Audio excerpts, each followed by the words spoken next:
غور کرو، اعلیٰ حضرت عظیم البرکت کے مسلک کی بڑی مخالفت ہو رہی ہے۔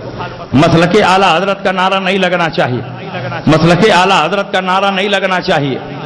امام احمد رضا کی ذات وہ ہے کہ ابھی آپ پیدا نہیں ہوئے تھے کہ آپ کے پیدا ہونے سے 170 سال پہلے گجرات کی سرزمین پر آپ کی حقانیت کا اعلان ہو گیا اور مسلک اعلیٰ حضرت کی حقانیت کا اعلان ہو گیا۔ اٹھاؤ کتاب کا نام ہے شہنشاہ کاٹھیا واڑ۔ اس میں شہنشاہ کاٹھیا واڑ حضرت سید محمد صالح شیرازی قادری رحمت اللہ علیہ کے حالات لکھے ہوئے ہیں۔ گجرات میں ایک جگہ ہے راجکوٹ سے 120 کلومیٹر کی دوری پر ہے کلاریا شریف۔ کلاریا شریف میں اس دور میں ایک بڑی خانقاہ تھی، خانقاہ شیرازیہ، اور اس میں بہت بڑے عالم ربانی ولی کامل حضرت سید محمد صالح شیرازی قادری رحمت اللہ تعالی علیہ رہا کرتے تھے۔ دن میں کتاب و سنت کا درس دیتے، راتوں کو مصلی پر کھڑے ہو کر جب عبادت کرتے تو پوری رات اللہ کی عبادت میں صرف کر دیتے۔ ایک دن آپ اپنی خانقاہ میں بیٹھ کر بخاری شریف کا درس دے رہے ہیں، بخاری شریف پڑھا رہے ہیں، پڑھاتے پڑھاتے ایک حدیث آئی، آپ نے فرمایا اس حدیث سے ثابت ہوتا ہے کہ حضور علیہ السلام غیب جانتے ہیں، اور پھر آپ نے علم غیب کے موضوع پر بہت ساری حدیثیں پیش فرمائی۔ جب علم غیب کے موضوع پر حدیثیں پیش کر رہے تھے، اچانک ان کی آنکھ لگ گئی، سر پکڑ کر بیٹھ گئے، چہرے پر حزن و ملال طاری ہوا، اور کچھ ہی دیر کے بعد چہرہ گلاب کے پھول کی طرح کھلا ہوا ہے۔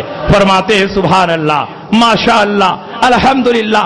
طلبہ نے کہا حضور معاملہ کیا ہے، ہمیں سمجھ میں نہیں آیا، آپ تو بخاری شریف پڑھا رہے تھے، علم غیب پر حدیثیں پیش کر رہے تھے، پھر اچانک سر پکڑ کر بیٹھ گئے، آپ کے چہرے پر حزن و ملال طاری ہو گیا، لیکن کچھ ہی دیر کے بعد چہرہ کھل گیا، اور آپ فرما رہے ہیں سبحان اللہ، ماشاء اللہ، الحمدللہ۔ تو سید محمد صالح شیرازی فرماتے ہیں کہ جب علم غیب کے موضوع پر حدیثیں پیش کر رہا تھا، اچانک میری آنکھ لگ گئی، رب کی بارگاہ سے میرے قلب پر الہام آیا، اور اس الہام میں مجھے خبر دی گئی کہ ابھی تو ہندوستان کی سرزمین پر وہ فرقہ پیدا نہیں ہوا ہے جو نبی کے غیب کا منکر ہو، لیکن کچھ سالوں کے بعد وہ فرقہ پیدا ہوگا جو نبی کے غیب کا منکر ہوگا۔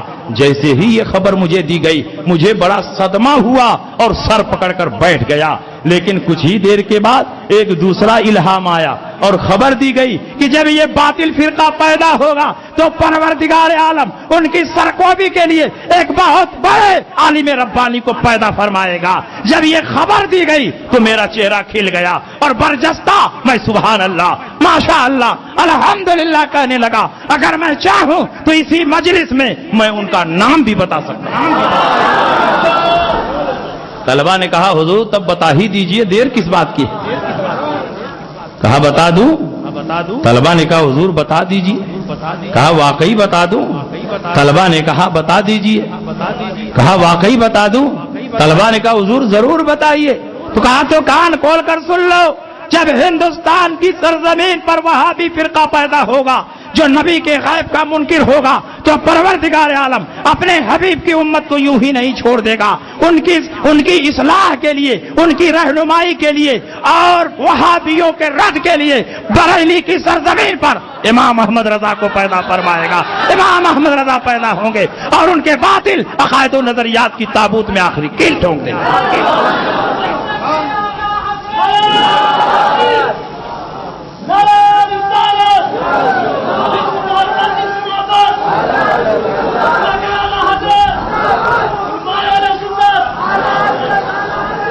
اور فرمایا سن لو میرے جتنے مریدین ہیں، معتقدین ہیں، میرے جتنے بچے ہیں وہ سب کان کھول کر سن لیں، اور بعد والوں کو میرا پیغام پہنچا دیں جو اس وقت نہیں رہیں گے۔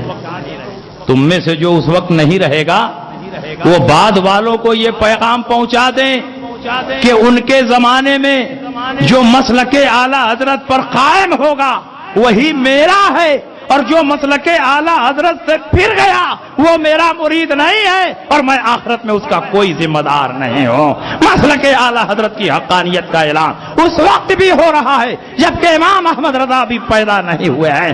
آپ کے پیدا ہونے سے 170 سال پہلے گجرات کی سرزمین پر اعلی حضرت کی حقانیت کا اعلان ہو رہا ہے۔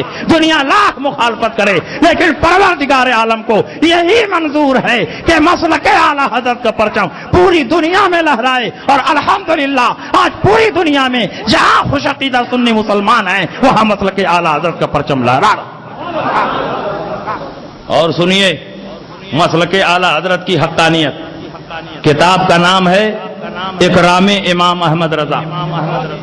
اس کتاب کے مصنف ہے حضرت مفتی برہان الحق صاحب جبل پوری علیہ رحمہ۔ یہ اعلی حضرت کے شاگرد بھی ہیں اور اعلی حضرت کے خلیفہ بھی ہیں، اعلی حضرت کے مرید بھی ہیں اور اعلی حضرت کے روحانی بیٹے بھی ہیں۔ اعلی حضرت نے بارہا ان کو اپنا روحانی بیٹا فرمایا۔ حضرت مفتی برہان الحق صاحب اعلی حضرت عظیم البرکت کے شہدائی تھے۔ جب اعلی حضرت دوسری بار زیارت حرمین طیبین کے لیے مکہ مکرمہ تشریف لے گئے اور وہابیوں کی طرف سے 6 سوال پیش کیا گیا علم غیب سے متعلق، اور وہابیوں نے چیلنج کیا کہ اگر آپ کا عقیدہ صحیح ہے تو اس کا جواب کتاب و سنت کی روشنی میں لکھ دیجئے۔ شریف مکہ نے مولانا صالح کمال کو بلا کر وہ سوال دیا اور کہا 2 دن میں اس کا جواب لے کر آئیے۔ حضرت مولانا صالح کمال وہ سوال لے کر اپنے گھر گئے اور آپ کے گھر پر شام کو میلاد کی محفل ہو رہی تھی اور اسی محفل میں بہت سارے علماء بیٹھے ہوئے تھے۔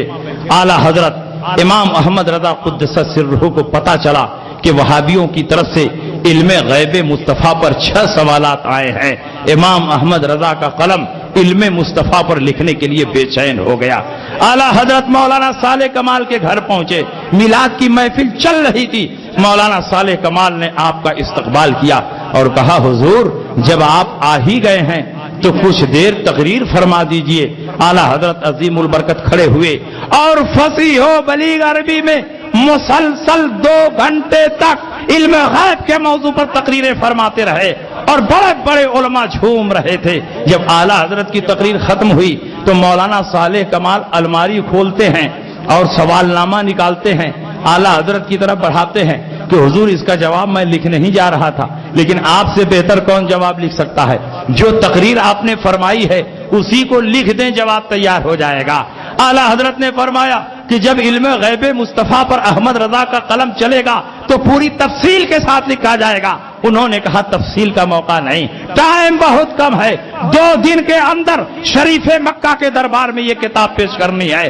امام احمد رضا نے کہا کہ احمد رضا کے لیے 2 دن بہت ہے، چند گھنٹے کافی ہیں۔ اللہ کے فضل و کرم سے علم غیب مصطفیٰ پر ایک ایسی کتاب لکھی جائے گی کہ آج تک وہابی اس کا جواب نہیں دے سکے۔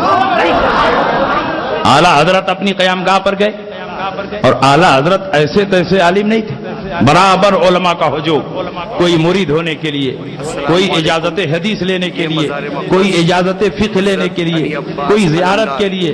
اب ایسے عالم ربانی کو ٹائم کم ملے کہ وہ کتاب لکھے، لیکن اسی میں سے تھوڑا تھوڑا وقت نکال کر امام احمد رضا نے لکھنا شروع کیا۔ بخار کی شدت میں 8.5 گھنٹے میں کتابوں کی طرف مراجعت کیے بغیر امام احمد رضا نے الدولت المکیہ کے نام سے ایک ایسی شاندار کتاب تحریر فرمائی کہ جب شریف مکہ کے دربار میں یہ کتاب پڑھی جا رہی تھی، ابھی آدھی کتاب پڑھی گئی کہ شریف مکہ نے اہل سنت کو فتح مبین کی بشارت دے دی اور فرمایا اللہ یؤتی وہؤلاء یمنعون، اللہ اپنے حبیب کو غیب کا علم عطا فرماتا ہے اور یہ وہابی اس کا انکار کرتے ہیں۔ جب اعلی حضرت الدولت المکیہ کی دولت لے کر بمبئی آئے، پانی کے جہاز سے